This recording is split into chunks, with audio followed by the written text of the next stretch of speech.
What's up everybody, welcome back to the channel. You join me in the 2024 Polestar 2 long-range dual-motor performance with the nice gold seat belts.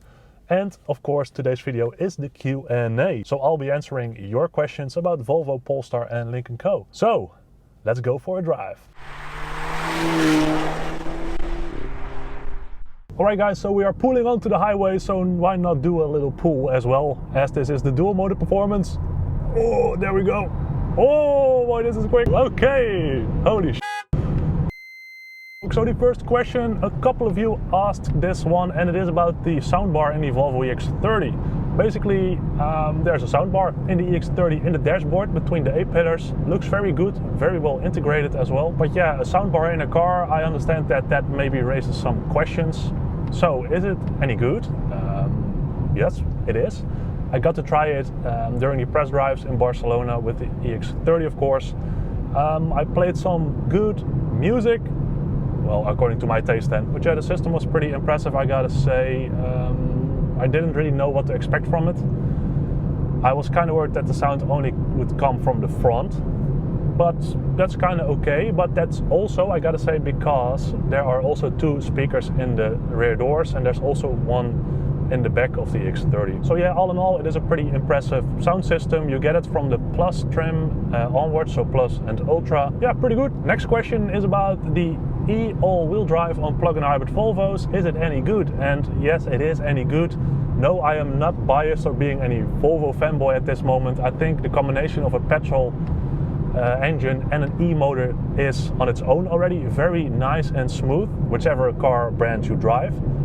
But especially on the Volvos, the e-motor is now on the rear wheels, and the benefit of it is that you kind of have continuous traction and also torque, because the e-motor basically fills the torque gaps you get with a petrol motor. So that's kind of the benefit of it.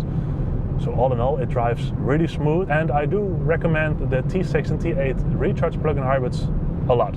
Next question from Neil, is the XC90 a good long-term prospect, and will it be reliable after 5 to 7 years? So yeah, that's a bit hard to tell, of course, as I do not own one, so I don't really have like the whole ownership experience like I have with my Volvo C40.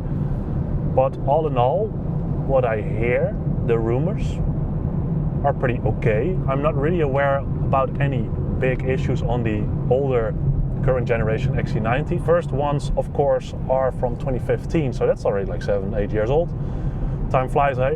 But yeah, I'm not aware of any big issues on those. Of course, those come with plug-in hybrid drivetrains, so the T8, which yeah, on a bit older car can be a bit worrying, of course. There is more tech in your car, so also more things which can break down. Also a battery that already has an age of 7 or 8 years, so that probably will not give the best e-range anymore.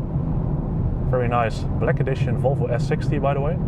Good choice. But yeah, all in all, I would say then if you want to opt for a current generation 7-year-old XC90, opt for the T5 or T6 petrol engine versions. I think that's maybe the safer choice to do so, and stay a little bit away from the plug-in hybrid versions. Next question then, if Volvo already has the battery tech and self-designed engines, why not use them in the XC and V60 90s series, basically in the current generation? Yeah, I guess that has to do with the fact that those are old drivetrains, so basically they cannot really implement that new tech into, well, the old tech basically. Of course, we got that new 3-layer battery pack with the 18.8 kilowatt-hour battery, which is a nice upgrade for the plug-in hybrids 60 and 90 series, but I'm not expecting it will get any better. Perhaps the XC90 final facelift, but besides that, yeah, they cannot implement that tech into old cars. Next question, when are we going to make some cool content? Luke, I'm always up for cool content, so send me a message and let's try if we can get something to wear. Next question from Robert, is it possible to order the Volvo EX30 in the Czech Republic? The answer is now in the screen, so there you go. Next question from Jay Wilson, with the EV demand going down, do you think Volvo will go back to selling petrol or plug-in hybrid cars? No, I don't think they will. Their course is set on 2030 with full electric or electrification. So no, I'm not expecting they will put back any petrol engine production lines or whatsoever to get more sales on that. they will probably just stick to the plan. And of course with the Volvo EX30, first kind of affordable electric Volvo, yeah, no, they will stay on electric and electrification mainly. Meanwhile, a nice little corner over here in the Polestar 2. Boy, this thing steers so good. And there we go, a little bit on the brakes. Boy, that is fun. Next question from Per.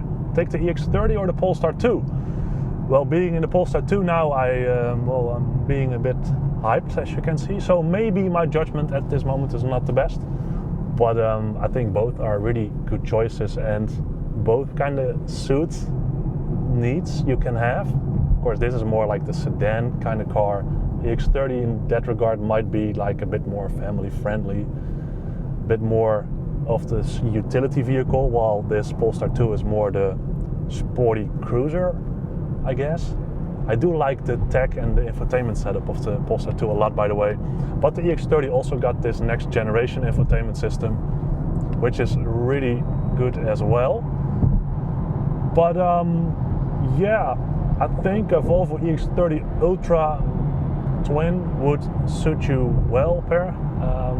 Coming from your Polestar 2 now, I think that's also a fun change maybe. But yeah, on the other hand, Polestar 2 also very nice. And yes, okay, always make sure to go for a test drive when possible. Of course, with the EX30 that's now a bit complicated, but eventually, if you can do so and you are not in a rush, go for a test drive. Next question from Steven is, don't you miss a head-up display in the Volvo EX30? And to be frankly enough, a little bit, yes. Especially my first minutes in the EX30 were a bit confusing with missing the driver's information display and also the head-up display, and only having that center screen within the top then the speed and the stuff from the car. So yeah, at the beginning it was a bit annoying, but then like after 15 minutes or so you get used to it and you adapt quickly by looking quickly on the top of the screen. I do question the part of safety. I think this is the safest. So for example, in the Polestar 2, just have a driver's display with the speed over there. I can see the road all the time. Whilst looking over here, yeah, you do look a bit further away from the road. So yeah, I would have liked at least the option to go for a head-up display in the EX30, but perhaps maybe in the next model year or so. Next question about the EX30, how was the turning radius? And well, that's quite good. It has big wheel arches, lots of space in there. That delivers very good suspension. The EX30 was really comfortable and really good on bumps, and also allows, of course, for a good turning radius. So that was also pretty impressive. The EX30 felt very nimble and agile. Next question from Christian. How many signatures do we need to collect in order to force Volvo to include a driver's display or a head-up display? And also to fix the VW-like switches with the haptic touch vibe, and also flip the screen from vertical to horizontal. Yeah, I don't know, Christian, maybe you can start collecting signatures and we can tie in with all of us. But yeah, I don't think they will listen to us either way. Then a question about the production in Ghent. So Volvo announced that they will also start producing the EX30 in the factory in Belgium, in Ghent, where they currently build like the C40, XC40 and some of the Volvo V60. So I do not know this by heart, but I believe 2025? I'll try to find the answer for you and also put it now in the screen. Then a question about the rear view camera, and then especially in the dark or at night, how is the visibility? Well, I had a brief moment during the morning in the EX30 that I had to use the 360 cam and pilot and whatnot. Back then it was kind of okay, though that was pretty well lit over there, so that can also have to do with it. But I'm pretty sure it will be better than currently with the XC90 and XC60 and my own C40. The rear view at night in those cars is just pretty poor. And also some weeks ago I had an XC90 to test, and I couldn't see anything with that rear view camera in the dark. That was really poor. Now, I gotta say that with over-the-air update 2.13.1, they started adding the 0.1 now, they improved for model year 24 the rear visibility on the camera at night, apparently. But anyway, on the EX30 it was kind of okay. And then there was also this question about being able to clean it remotely. Yeah, no, that will probably not be the case. Especially not on the EX30 being the more budget kind of Volvo, so those gimmicks will not be featuring on the Volvo EX30. Then my thoughts about the Volvo EX30 Cross Country, the off-road version. I love that car. I think that is the kind of car that we like to see from Volvo. A bit weird, a bit funky, but then carrying the cross-country heritage, which started with the Volvo V70 XC back in the 90s. Yeah, I'm very happy with that. I think the car looks really cool. Of course, eventually you will get normal tires on it, and the roof rack will probably not be standard on it. So it will look a little bit less rugged, though you can make it that. But yeah, I think the EX30 Cross Country is a really cool car. Then a question about the EX30 infotainment system working properly. Well, as far as I currently have experienced, yes, it was working just fine. Now with this next generation Google infotainment system of Volvo, the first one is running on, for example, the Polestar 2 and on the Volvo C40 and XC40. By the way, the Polestar one is a bit different, but base is the same. I gotta say that the one in the EX30 looked very nice. You could see that it is next gen. Everything was clear, easy to understand or to find. And besides that, I gotta say that lots of the applications are still the same. So for example, the Google Maps system in the EX30 is the same as this one in the Polestar 2. That just all works on this Google Maps application. So those things are the same. Of course, the size can differ a bit per screen in which car you are. But all in all, I was quite happy with it. Of course, it's a screen and there are no buttons in the EX30. So yeah, you can talk about a bit of distraction when you are operating things on the screen. If you ask me, I would like to have just a few standard buttons on a car. And by the way, also the EX30 has a few buttons on the ceiling or on the roof. Next to the rear view mirror, there was this hazard light button, also a button for like the frost defroster of the windows and mirrors. So there are some buttons on the EX30, but I would like to have just a few more to make things just a little bit easier and keep your eyes on the road. But yeah, I guess that is not modern. Then some questions about when is your EX30 arriving? Now guys, maybe you think that I'm a salesman or something like that, but no, I do not work for Polestar or Volvo whatsoever, so I do not know those details. Of course I have my sources and contacts, but I cannot tell you when your EX30 is coming, of course. But I can tell you that, for example, just now at Polestar there was an EX30 from Volvo Cars Netherlands, which is located next to it. It's the same, of course. Well, it's not the same, no, but you get that point. So first EX30s are in the country, in the Netherlands that is, over here. Also some other European countries have received their first EX30s already. So cars are being slowly but gradually arriving and being delivered.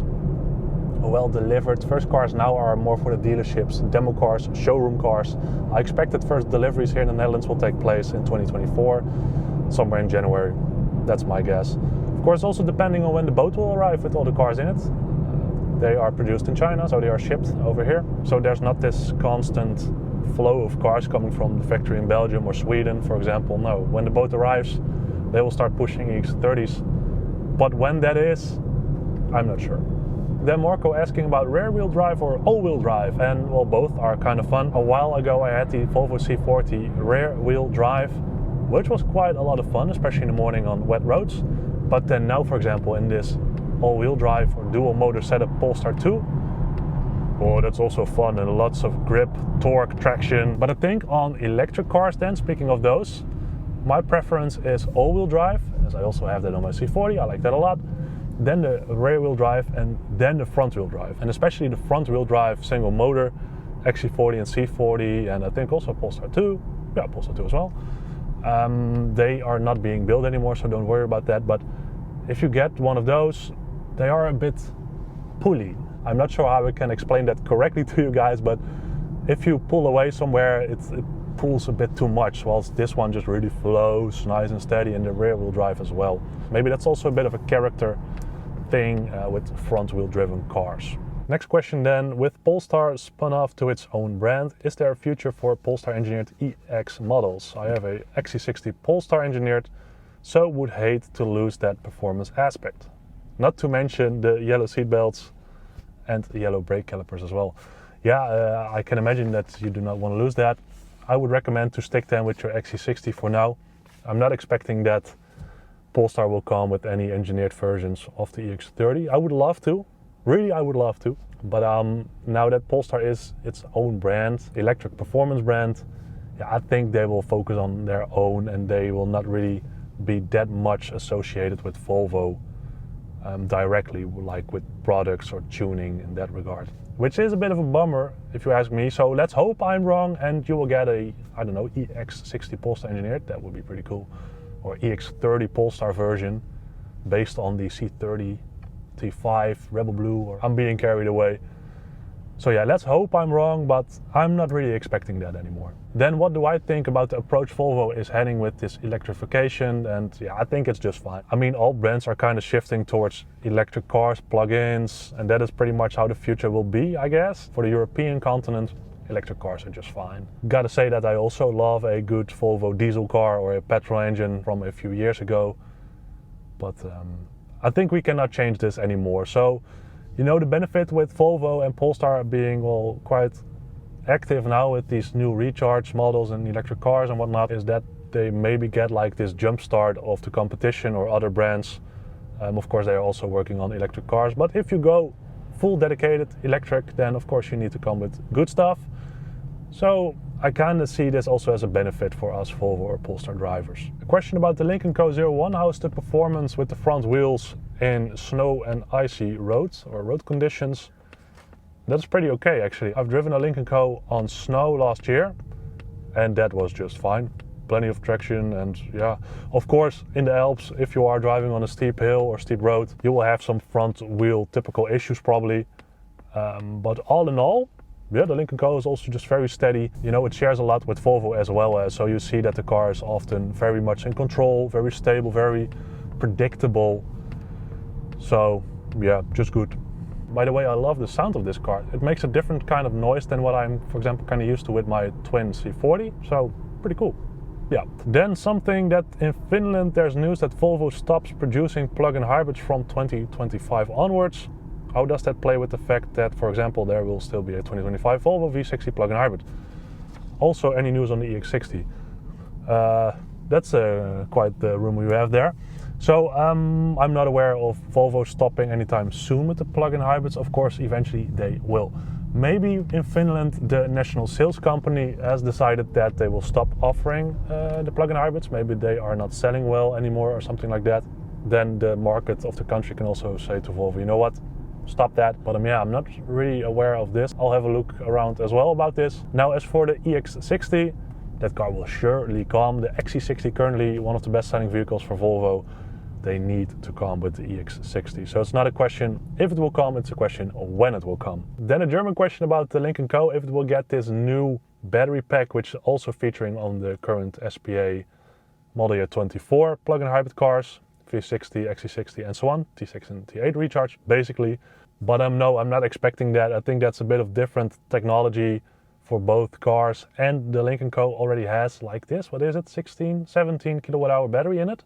So it's already pretty big and I think decent enough for the Lynk&Co 01. Final question, why doesn't Volvo build any beautiful estate cars on an EV platform? And I don't know, or well, I kind of know, people want SUVs nowadays, right? Even this Polestar 2 is a bit higher on its feet. So that kind of shows what people want. But there was this teaser from Jim Rowan, CEO from Volvo Cars, on LinkedIn, I believe, that he kind of questioned people like, hey, should we build an EV station wagon? Of course, he knows what is coming for the next years. So maybe there's an EV estate wagon, I'm not too sure. I kind of hope so, so fingers crossed. All right, guys, so there we go. Lots of questions answered. I hope this kind of helped you out. If not, let me know in the comments and I'll get back to you a bit more about it. It's always fun to answer your questions. Cool to see what your thoughts are and what you guys are talking about or what is currently playing in the world of Volvo and Polestar and Lynk&Co. So yeah, thank you very much for sending your questions. If you have any more questions, as I said already, leave them in the comments down below or send me a DM on Threads or on Instagram. But yeah, I hope you enjoyed it. I hope it helped. If you enjoyed the video, please give it a like and also subscribe to the channel. We've almost got 10K subscribers, which is pretty awesome. Cool milestone. So thank you very much for that in advance. But anyway, for now, I will see you next week in a brand new video. Bye-bye.